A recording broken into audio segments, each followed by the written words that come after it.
Oh, we did pay the bill. Great. Good evening, everyone. Welcome to the third concert in the second concert. It feels like such a long season already.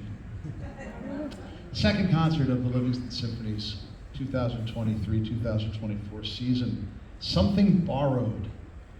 Igor Stravinsky is generally regarded as the greatest composer of the 20th century. And he was quite the character. He left us with many, many quips and quotes. He once said that harpists spend 90% of their time tuning and 10% of their time playing out of tune. He also enjoyed a snort, as they used to say. I don't know if they still say that, but he also told a reporter once that so much do I enjoy the taste of scotch that I wish my name were Igor Strawinsky. He also told anyone who would listen that mediocre composers borrow, but great composers steal. Now, someone who is responsible for quite a lot of this evening's program is somebody who was not a musician at all. He was a man of great taste, and he was a bit of an entrepreneur. He was the impresario of a ballet company known as the Ballet Russe de Monte Carlo, and his name was Sergei Diaghilev. Diaghilev had a great eye for art, and he brought to him some of the greatest people in various fields. His most famous male dancer was, of course, the great Václav Nijinsky, who danced with him for many, many years. He also had two incredible artists do scenery for his ballets, a man named Fokine, who was very, very popular in the 19-teens, excuse me, and Pablo Picasso made some sets for Diaghilev. But he had a great, great ear for music. And he found Igor Stravinsky, who at the time was really just another workaday composer. Stravinsky had a great background growing up in St. Petersburg and going to the St. Petersburg Conservatory, where he studied orchestration and composition with Nikolai Rimsky-Korsakov, one of the greatest orchestrators ever to live. And the Ballet Russe was embarking on the first season in 1910, and Stravinsky wrote a piece called The Firebird, which we have played here before. And it was an international sensation. Then he wrote a piece called Petrushka, about a puppet, and it was a marvelous story. And again, his reputation grew. And then, in 1913, he wrote a piece that changed everything. Le Sacre du Printemps, or as we like to say in my neighborhood, the Rite of Spring. Each time Stravinsky wrote a piece of music, it got more involved and more complex. At the premiere of the Rite of Spring, a near riot broke out in the theater, the Champs-Élysées.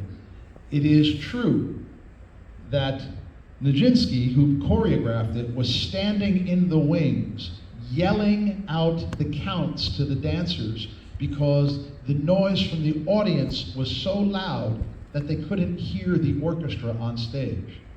Mind you, this is an orchestra of 110 players. Cards were exchanged for duels. The French took their ballet seriously. And then a little time elapsed, and the world order was coming unglued. The 1917 Russian Revolution left Stravinsky without a home. He had to flee Russia.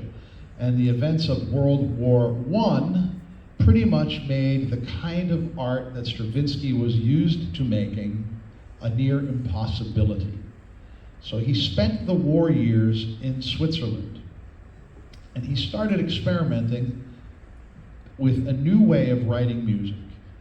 Each orchestra, from the Firebird to Petrushka to the Rite of Spring, got larger and larger. He needed a big palette of colors and sound in order to get these wonderful ideas onto paper and out to our ears. But that was no longer feasible. So he reduced his work to a group of 7 musicians, and he wrote a piece of music that is still to this day considered a seminal piece of music, a very, very important piece of music that hardly anybody knows about except musicians. And it's called L'Histoire du Soldat, or the history of the soldier.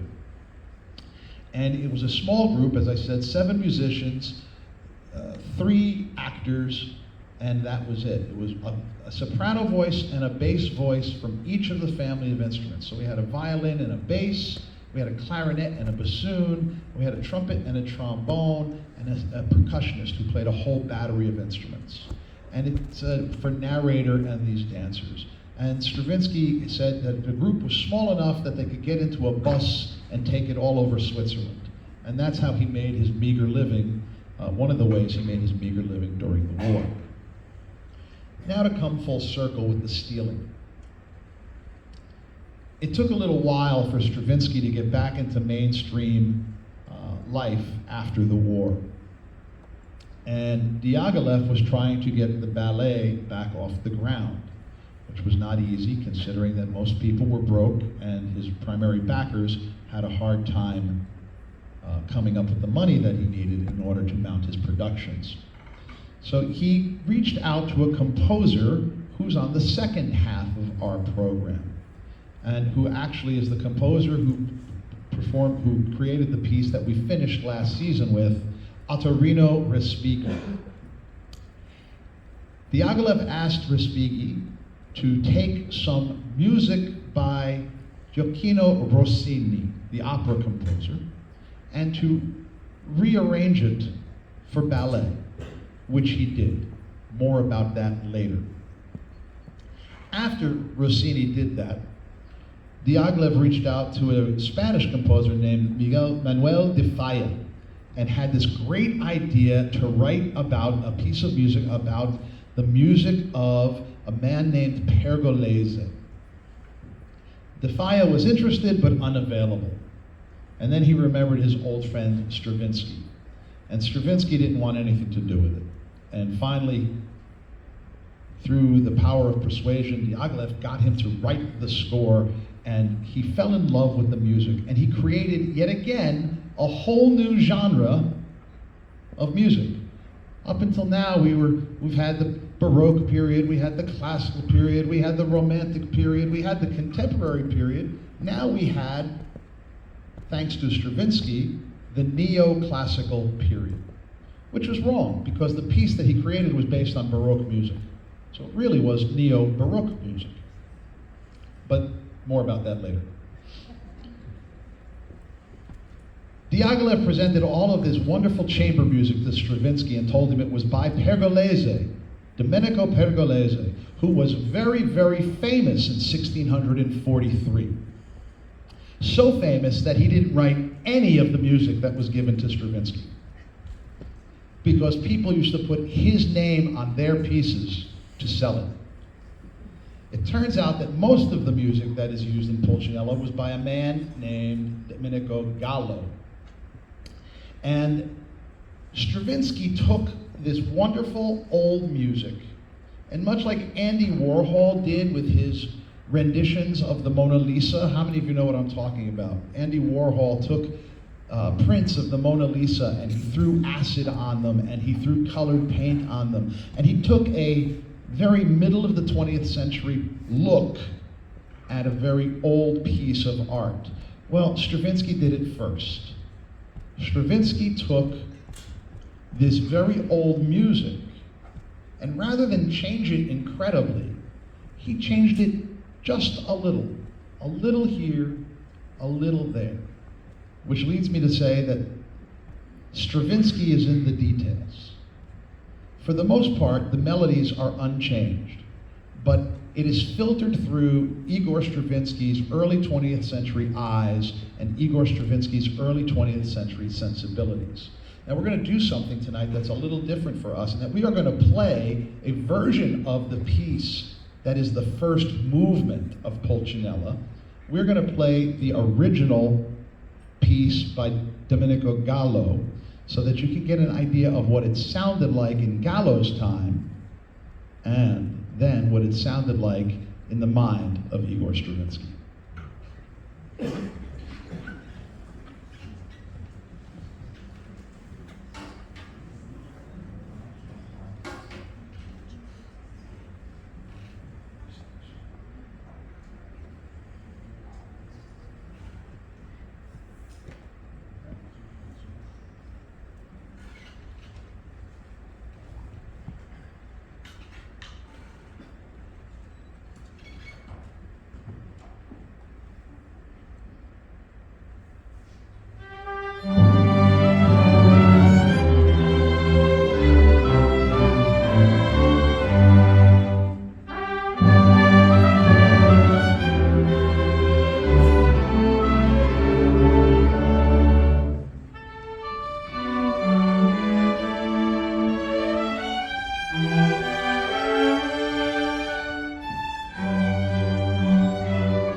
Certainly pleasant enough, certainly charming enough, but certainly very old-fashioned and stodgy. Stravinsky, coming out of his period with l'histoire and the austerity of forces, chose not to write a new, huge orchestral tapestry for Diaghilev, but rather he took the music of what he thought was Pergolese, and he set it in a Baroque style. Now remember, it's already Baroque music, right? Because it was written in the Baroque period. So we have what is known in musical circles, and I really hope you're taking notes because nobody gets to leave tonight without passing the test. It is known as a concerto grosso, or as Peter Schickli would say, the gross concerto. A concerto grosso is different from your typical piano concerto or violin concerto in that there is more than one soloist. So in the inner horseshoe here, we have 2, 4, 6, 8, 10 string players that are the first desk players of the orchestra, and the first chair of each of those desks functions in this piece as a soloist. They are the concerti. Everybody else is what's known by a fancy Italian word, the ripieno. So we have 5 soloists in the string section, including our bass player, and then you have 2 flutes, 2 oboes, 2 bassoons, no clarinets, 2 horns, 1 trumpet, 1 trombone. The Rite of Spring has 8 French horns, 5 trumpets, 6 trombones, 2 tubas, and about 14 percussionists. So you see the very big difference between the last major work of Stravinsky for the Ballet Russe and this new piece. And before we embark on exploring Pulcinella by Stravinsky, we'll leave you with one final quote of his.